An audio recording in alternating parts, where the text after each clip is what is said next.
Hi everyone!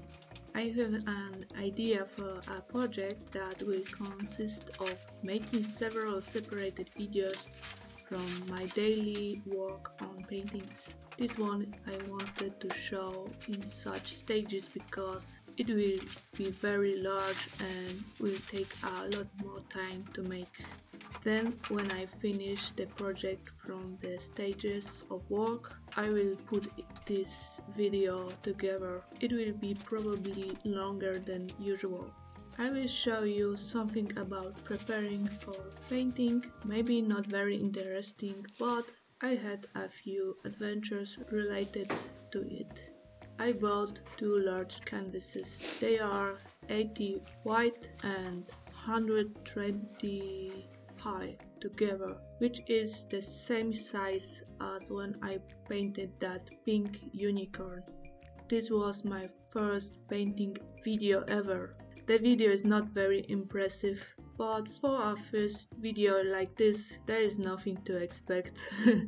So it's going to be another painting of this size. I don't know if I will ever make a bigger than this. If you even can get canvas bigger than that, I guess it's only made to order. I was recently in the Royal Castle in Warsaw and I was able to see the famous paintings by Jan Matejko. What an experience! Compared to these, mine are too small. I don't have a color that would be suitable as a primer, but that's not a problem. If you have all the basic colors, you can mix whatever you need. I just bought, although it is a slightly better oil paint, it turns out that it don't cope well in many fields. Earlier when I was painting the Moomin house or this mysterious building, I noticed something with these paints. Well, they don't work well as a cover for other paints, and they are also not good for mixing.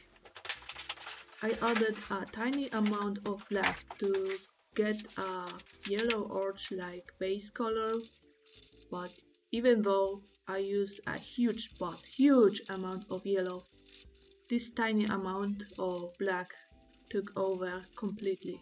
Just look at it.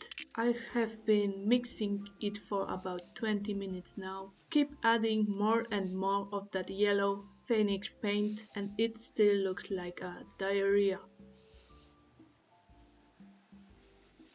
I didn't give up and kept mixing and mixing, then added a touch of red and brown. Wow! Look how much it turned out. Should be enough for both canvases. Oh, I forgot. I need to put something under so I don't ruin my carpet. I'm getting impatient here. It's just a base layer, nothing interesting. That's why I'm trying to deal with it as fast as possible. These ptasie mleczko trays are really practical. Wear out, I throw them away, they end up in the garbage anyway.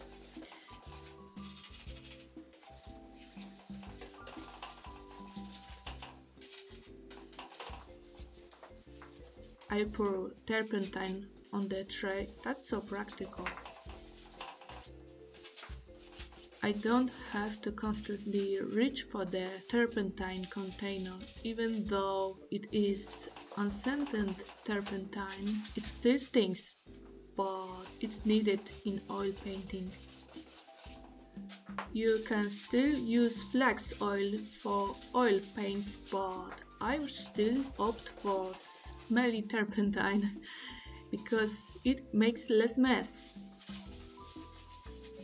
Flax oil is like regular oil. You need to wash your hands often and better don't touch your gloves.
Look, nothing left. I managed to use it all. I love that approach, and that would be it. It's day 2. This time I wanted to try a certain painting technique. I hope I understand everything. It doesn't look too difficult. I have done it before, but I have forgotten how to do it again. This should speed up the workflow. However, I'm afraid that the image may become too dark, and I don't want it because this is a very old technique. Many classical paintings are very dark, as intentionally done. I like old paintings, but I don't prefer such dark colors in my works.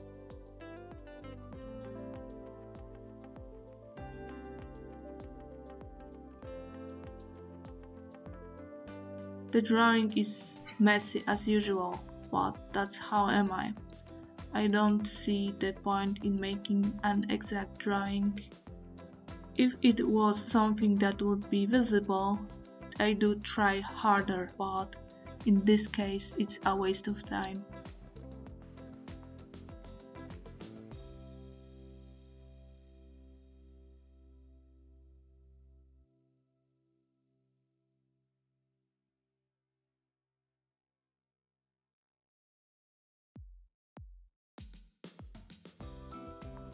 The thing with oil paints is that they need time.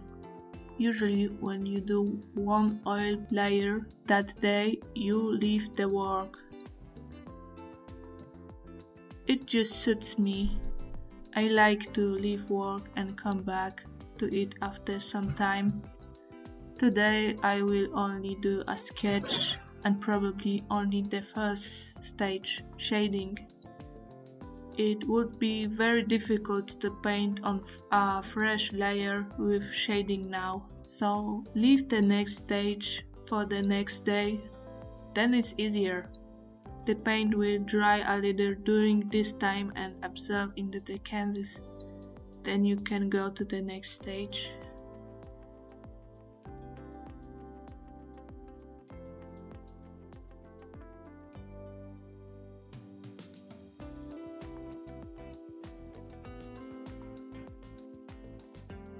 I figured it would be not too bad if I was a little ahead of the process and started adding light tones, even though this process is in the next step. I know that it won't hurt the painting, and even if I can fix it the next day.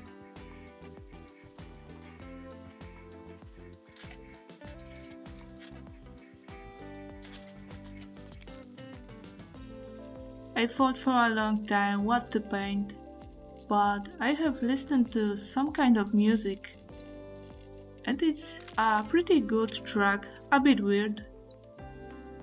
It has jungle vibes, and whenever a flute appears in the track, in my imagination I saw a monkey playing it. It's funny but a bit too small to be an idea for a painting.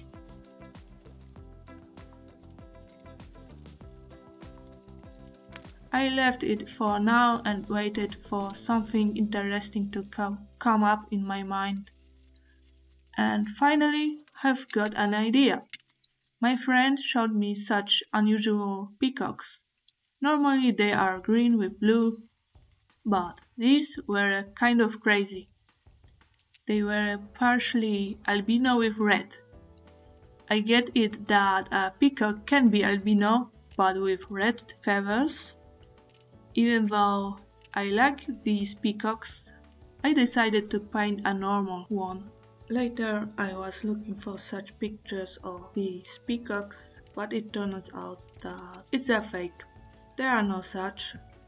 These photos my friends showed me are probably good photo manipulations. I really enjoy them, but when I look at for photos in web, there are only very ugly fake Photoshop pictures.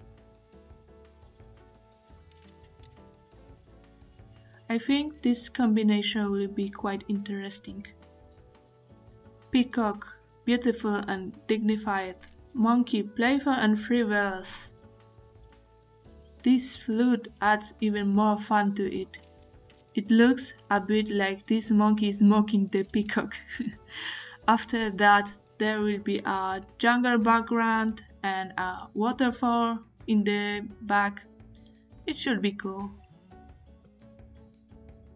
The monkey and the peacock have some symbolic in painting. I don't know much about it, but I would like to deepen my knowledge about that kind of stuff.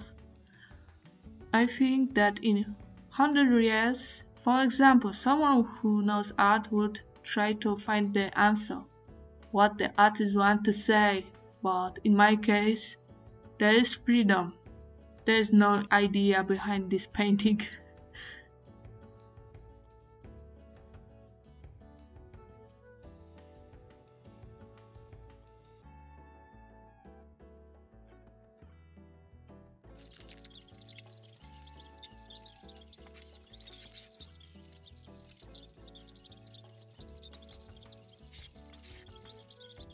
This step is quite simple. You don't need too many shades of brown. You just need to be able to catch how the light should fall. And that's it. You can deepen the shadow later, but I don't want to go crazy with making the image too dark. However, I have no idea what it will look like when I add colors. I am very much looking forward to this stage. I hope you are too. Day 3 and 4. Today I'm going to do the background and I will tweak the shading a bit and possibly add some highlights where needed. I do like the waterfall to feel like it's a lot farther away. One of the rules in taking objects from afar is that the detail is less pronounced, so there is no need to go crazy with the detail of something that should be seen from a distance. That's the theory. We will see how it works out in the practice. The same thing happens when objects are in the shadow or twilight. The detail is less clear then. Such an effective painting trick. With this in mind, I will try to use what I know. So I will focus only on the detail that is closest.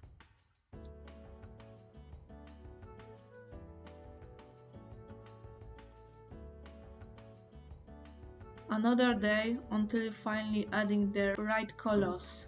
I said earlier that I had done something similar in this technique before. In general, this technique is called Caravaggio technique. If you look at his works, they are all very dark. I like them. They look very mystical, where there is only light and the rest is in darkness.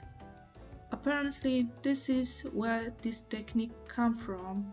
It's quite nice and it's a matter of understanding the chiaroscuro. The rest takes care of itself.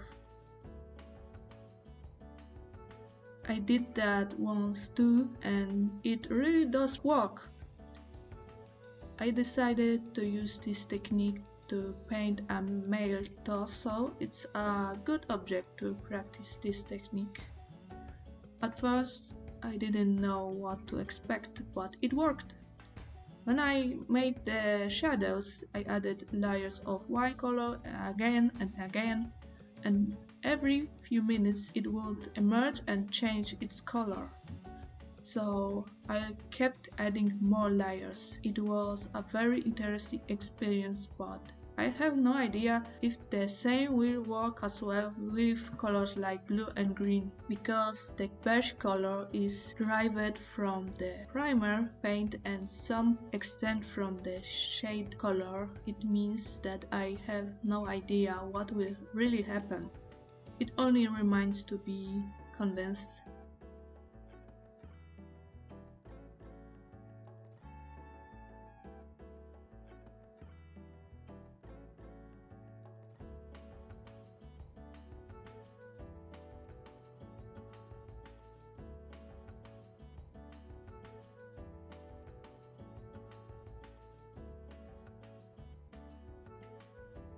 still don't know what to do with the background. I am wondering whether to add a bit of detail or leave it, and only later when I will apply a layer of green color.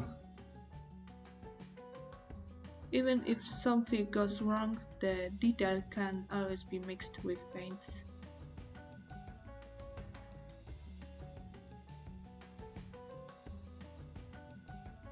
I'm also planning to add some gold color. I don't know if it's a good idea, but I just want it on those peacock eyes, and that's it.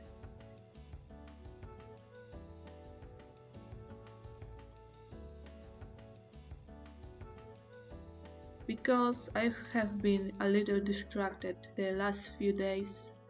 The last time I touched this painting was June 4th. That's why I add days 3 and 4, because on that 4th day I didn't do much, and I was also working at night and the video is pretty bad quality. Well, now you have 2 in 1. Probably doesn't make any difference to you.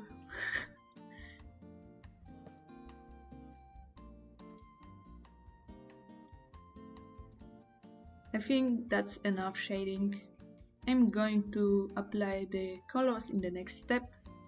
I'm very curious what will happen. I hope you are also curious. Day 5 and 6, I chose these colors. I have been very distracted again over the last few days, so I have included day 6 in the video. Okay, now this is going to be the moment I have been waiting for. I will start with applying thin layers. I dilute the paint quite heavily with turpentine, so I can control the thickness of the layer, because I'm a bit afraid that I can apply too thick. Let's do it! Watch the colors change. It's more noticeable when speeded up. It happened within 3 minutes. I am going on with this. I decided to put color all over the canvas. I think it's a smart idea. However, I noticed that I made a mistake. I really didn't want the painting to become too dark, and only now I see that I could more deepen the shadows. Now it all looks faded, but lesson learned. I shouldn't be so worried in the future. You can always brighten infinitely, add new layers. But I like experience. It seems to speed up the painting process, but unfortunately this mistake will cost me a bit more work now.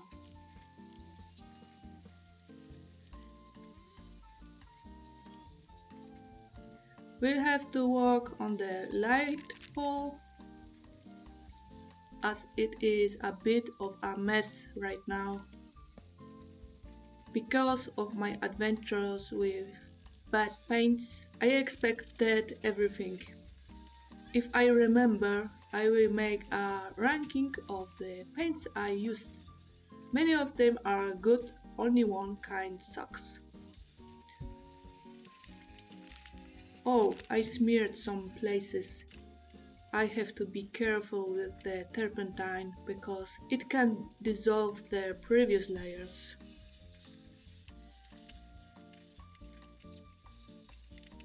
I will now have to darken the background to make the rest more eye-catching. The monkey turned beige, but that's okay. It looks a bit like a young gorilla now, but that is not a gorilla. I choose this species of monkey that lives mainly in India.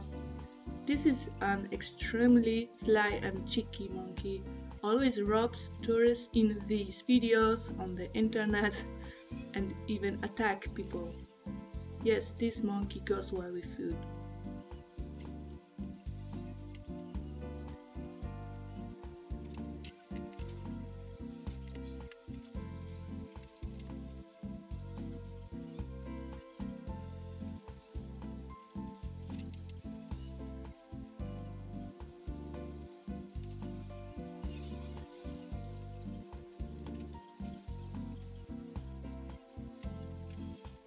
Look at that gold paint. I was looking at the peacock's eyes and noticed that this part looks like gold, so it will actually fit. This gold paint is turpentine based, and you know what? It's very economical. I didn't need to have added too much on the tray. This paint spreads perfectly when diluted with turpentine. I painted over that thing on Peacock's head. This detail is causing me some problems.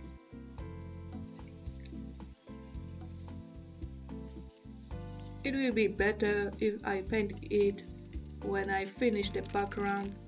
I don't want to waste my time painting it around. Does not make sense. Despite use of the Caravaggio technique, there is still a lot of work ahead of me. Well, let's call the next stage finishing, because that's what I will be doing. Days 7 and 8. What a beautiful day we have today. I like this kind of light the most. It is so nice to paint and the video quality is much better than. This is the last stage of work on this painting. At this stage I will only correct the chiaro oscuro and strengthen the colors a bit, correct some contours and add a little more detail. This stage can be done indefinitely, but I set myself a limit because I probably exceeded 10 hours of work on this painting, so I conclude that it is enough. It is possible that I will still find that I want to improve something, but without recording. My camera often refuses to cooperate and forces me to take breaks. The maximum recording time of this camera is half an hour, after which it turns itself off. You can give it a rest for a while and continue to work, but its working time is shortened from 30 minutes to 15, then to 5. And then when I try to run it again, it turns off after a few seconds. I can't molest this camera too much. It is an old device, but it's fine nonetheless.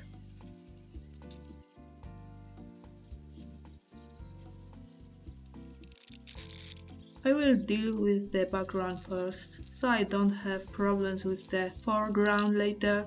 Even though I didn't want the background to be too detailed, I wanted it to seem much farther away, so I figured I do try with a thin brush to make some dots to represent the leaves.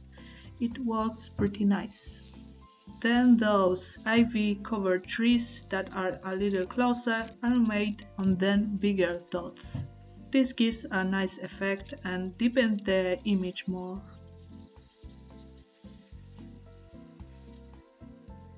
I have shaded the peacock's head a bit, so now I will have to redo it almost completely.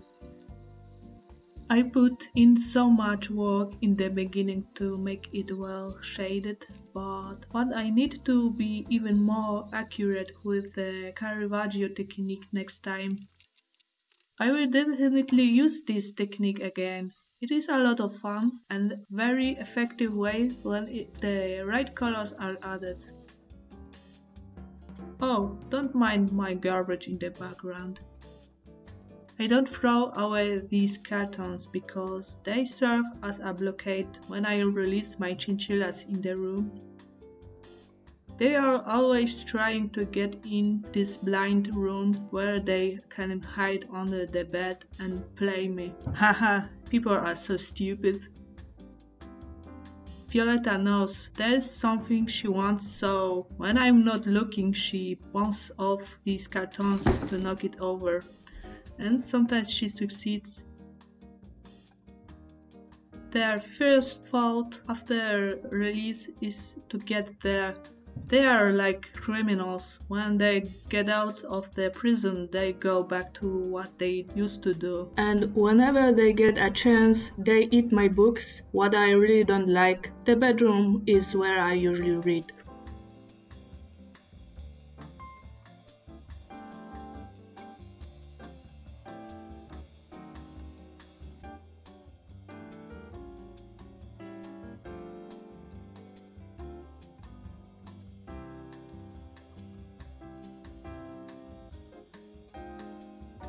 Even though I mentioned earlier that the shading in this image is a mess, I decided to leave it as it is.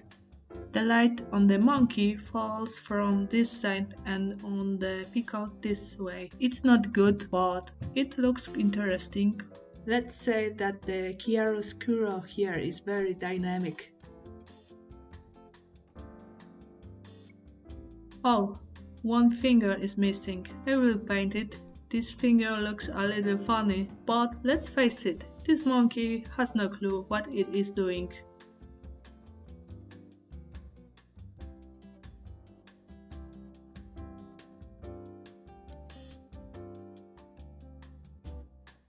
I painted this picture for so long that I got used to it and forgot that this picture consists of two canvases. What?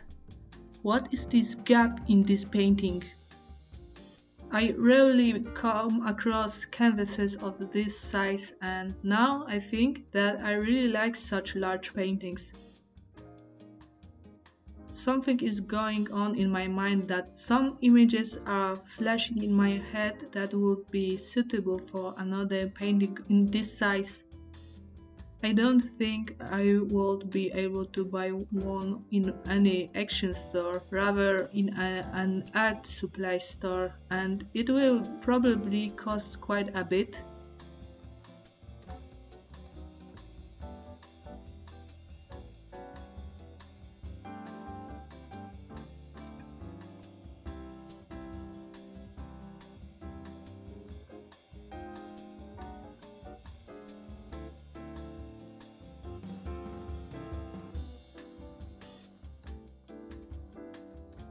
I looked at the pictures of peacocks even more in detail, and it turned out that they still have this black and brown detail on the wings. I didn't notice it because not all photos show it.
One thing I did was add gold paint to the green paint, and you know what?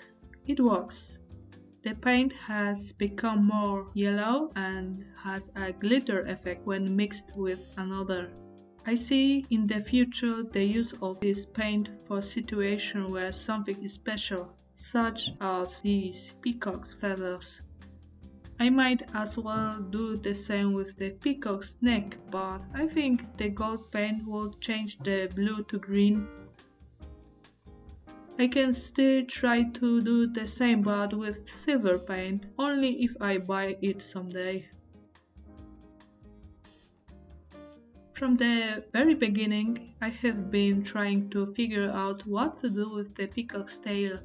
I wasn't planning on giving him that golden color, and I had a slightly different idea of how to do it. Adding this gold color made me completely change my plans.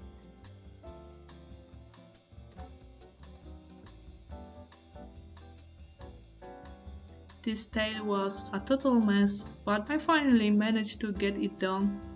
It might not be as beautiful as a real peacock's tail, but it is good enough.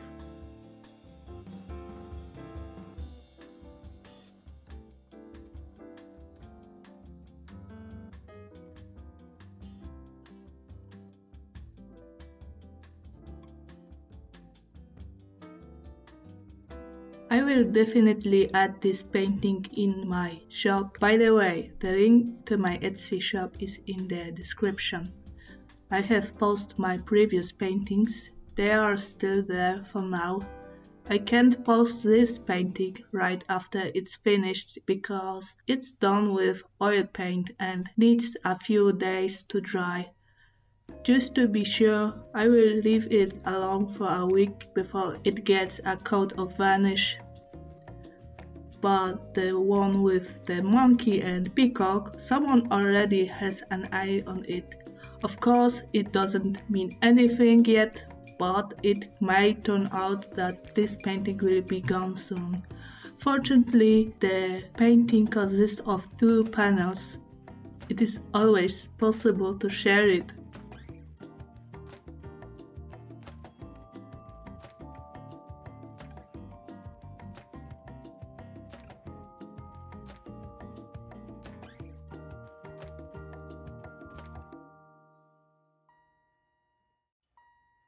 So I will finish now. It was a good time and the result is quite good.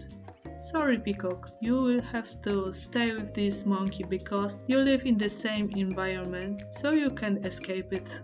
I remember and promised that I would rank the paints that I used as extra content for what is actually just put together video. Let's start with the paints of the Renaissance brand. It turns out that from the very beginning I'm turned out to be a patriot. I would never have thought that these great paints are made in Poland. They haven't let me down even once, so I'm sure I will be buying these paints most often. And of course, Ptasie Mleczka are also Polish product. I'm so proud that I subconsciously favor Polish products. Then I have this golden paint from the Renaissance brand. I had no expectation for this paint. It says pasta on it, whatever it means. It's turpentine based, so it shouldn't hard to use it with oil paint. Nice surprise.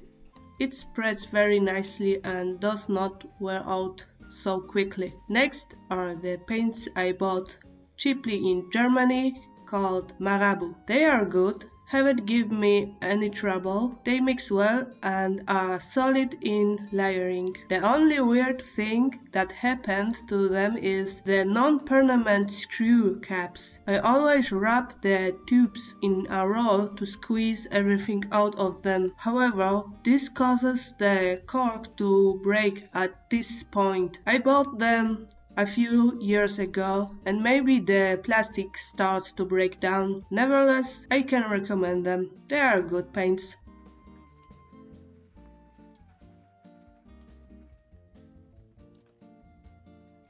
Then I only have one kind of such, a black one from classical brand. The paint is completely used up, but I left the packaging. It's cool, I had no problems with it, I can recommend.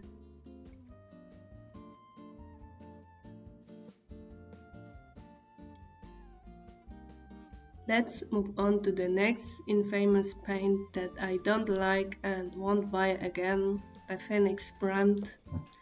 I had only two paints of this brand, white and yellow, and in both cases, oh man, what an experience it was. I even thought maybe I can't paint by any chance. Such thoughts have already come to my mind at this point. I only noticed the difference when I ran out of the Phoenix paint for one project and started using white paint from Renaissance. I was surprised. The problem is really in the paint, not in my skills.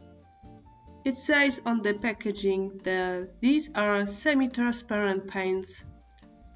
If I want a transparent paint, I thin it out. Oh, and it was made in China. That explains everything. No sir, I didn't like it. So, thanks for watching. I have to go buy some new canvases now. Bye.